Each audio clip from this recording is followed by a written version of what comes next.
শিক্ষাগুরু হোক, দীক্ষাগুরু হোক, মা বাবা, তারপর স্কুলের টিচার্স, যদি কেউ গান শিখে থাকি, নাচ শিখে থাকি বা নাটক শিখে থাকি, যারা বা যিনি আমাদেরকে শেখান তিনি আমাদের কাছে শিক্ষাগুরু মানে গুরু। তো কিছুদিন আগে গুরু পূর্ণিমা গেছে, আমরা সবাই জানি।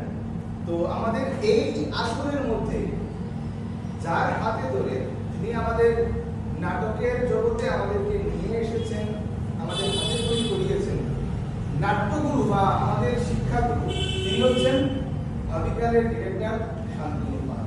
তো যেহেতু গুরু পূর্ণিমার মধ্যে আমরা সবাই ব্যস্ত ছিলাম এই ওয়ার্কশপ কন্ডাক্ট করতে গিয়ে, তাই আমাদের ঘরোয়াভাবে কোনো অনুষ্ঠান করা সম্ভব নয়। আজকে এখানে আপনারা সবাই আছেন, তাই এই সুযোগটাকে আমরা মিস করতে চাইছি না।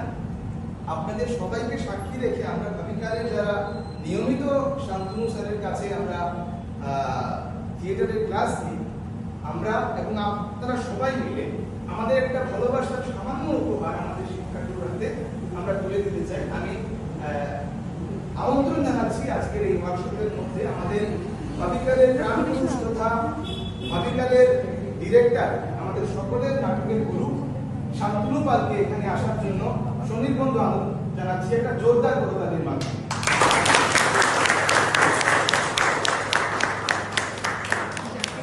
এবং গুরু পূর্ণিমা উপলক্ষে আমরা একটু পিছিয়ে হলেও একটা আমাদের ভালোবাসার উপহার শান্তনু স্যারের হাতে আমরা তুলে দিতে চাই। আমি অনুরোধ করছি গৌরব, জেপি, রুদ্রানী, তিশা এবং পল্লব দাকে আমাদের সবার হয়ে শান্তনু দাকে এই ভালোবাসার উপহারটা তুলে দেওয়ার জন্য।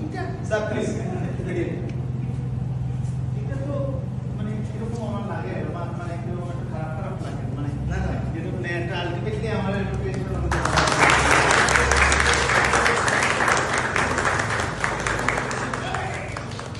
বাস বাস বাস এটা না